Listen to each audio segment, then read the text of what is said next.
Olá, seja bem-vindo. Nós estamos ao vivo e agora são 10 horas em ponto pelo horário de Brasília. Chegou aquele momento do meio da manhã para você se atualizar sobre os destaques desta segunda-feira no Brasil e no mundo.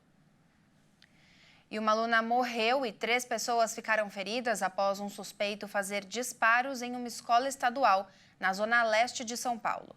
O suspeito teria entrado armado na escola estadual Sapopemba, localizada na rua Senador Lino Coelho, na zona leste de São Paulo, e efetuado os disparos contra os estudantes.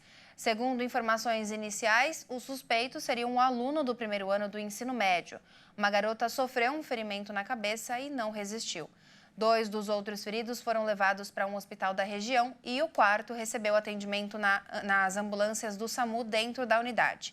Em uma informação confirmada pelo governo de São Paulo, a polícia militar foi chamada por volta das 7h30 da manhã. Um helicóptero da PM, além de outras 20 viaturas da PM, foram ao local para atender a ocorrência.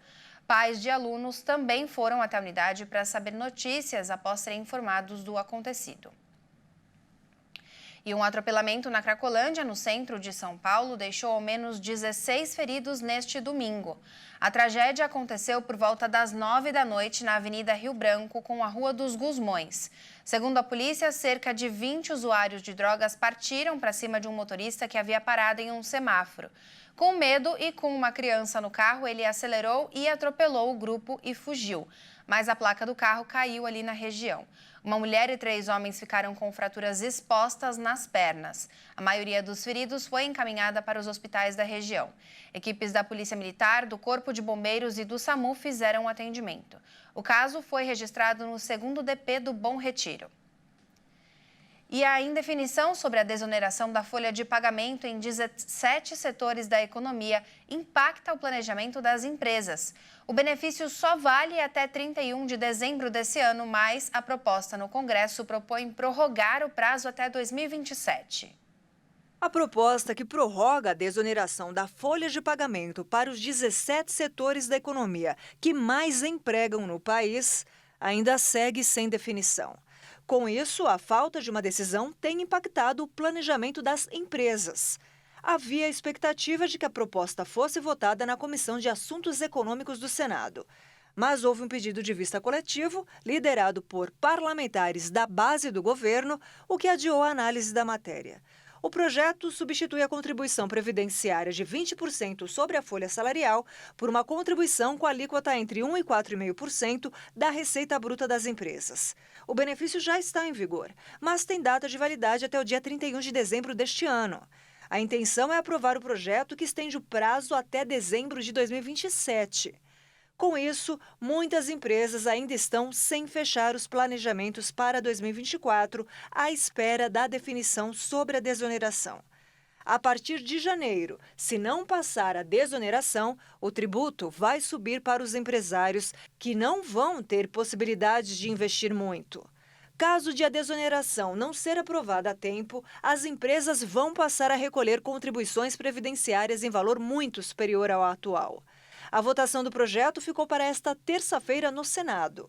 Por enquanto, ainda não está definido se o texto terá a tramitação encerrada na comissão ou se irá a plenário do Senado. E hoje é o 17º dia de confrontos entre Israel e Hamas.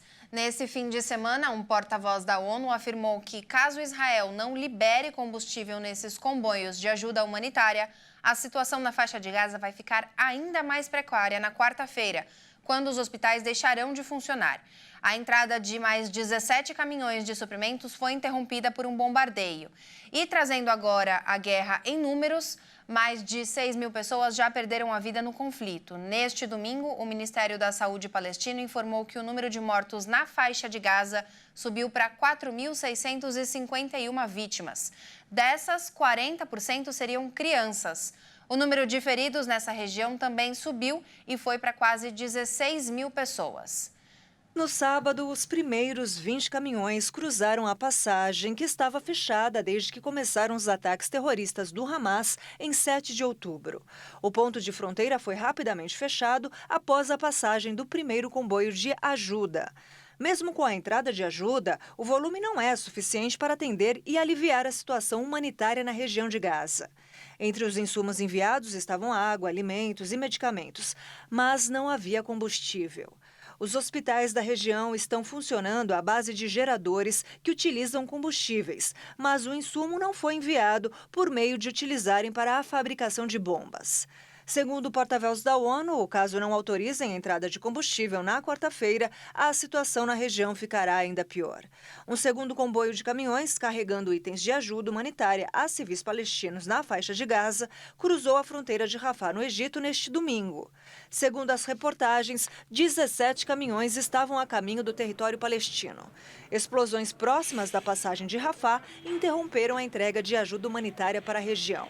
O segundo comboio ficou retido do lado egípcio da fronteira. Parte desses caminhões estava em inspeção quando ocorreram as explosões. A ONU vem dizendo que é preciso de pelo menos 100 caminhões por dia para abastecer as pessoas na proximidade da passagem de Rafah. Israel aumentou o número de bombardeios em Gaza neste domingo. No sábado, as forças de defesa de Israel afirmaram que iriam intensificar os ataques aéreos para minimizar o risco para as tropas nos próximos estágios da guerra, sinalizando a potencial incursão terrestre. E agora pela manhã, um terceiro comboio de ajuda humanitária entrou na região da faixa de Gaza vindo do Egito.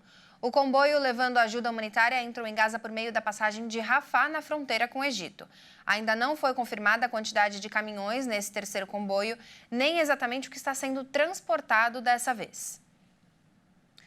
E mais um voo da FAB com repatriados de Israel chegou ao Brasil. A aeronave trouxe mais de 200 passageiros e 9 pets. Já são cerca de 1.400 brasileiros e 53 pets resgatados na guerra entre Israel e o Hamas. A aeronave KC-30 da Força Aérea Brasileira foi a 9ª enviada pelo Brasil na Operação Voltando em Paz do governo federal. O voo partiu de Tel Aviv, em Israel, e os 209 brasileiros repatriados pousaram na base aérea do Galeão, no Rio de Janeiro, nesta madrugada. Além dos passageiros, estavam 9 pets. O governo afirmou ainda que aguarda autorização do Egito para resgatar um grupo de brasileiros que está na faixa de Gaza. Um avião para este fim pousou em um aeroporto egípcio na quarta-feira, levando itens de ajuda humanitária. Segundo a embaixada norte-americana, a passagem de estrangeiros de Gaza para o Egito pode ser autorizada a qualquer momento. Os brasileiros que desejam deixar Israel precisam preencher um formulário de inscrição disponibilizado pela Embaixada do Brasil em Tel Aviv. Essa edição fica por aqui. Muito obrigada pela sua companhia. E como aqui na HIT a notícia não para, daqui a pouquinho eu volto com mais informações. É às 11 horas, não perca. Até mais!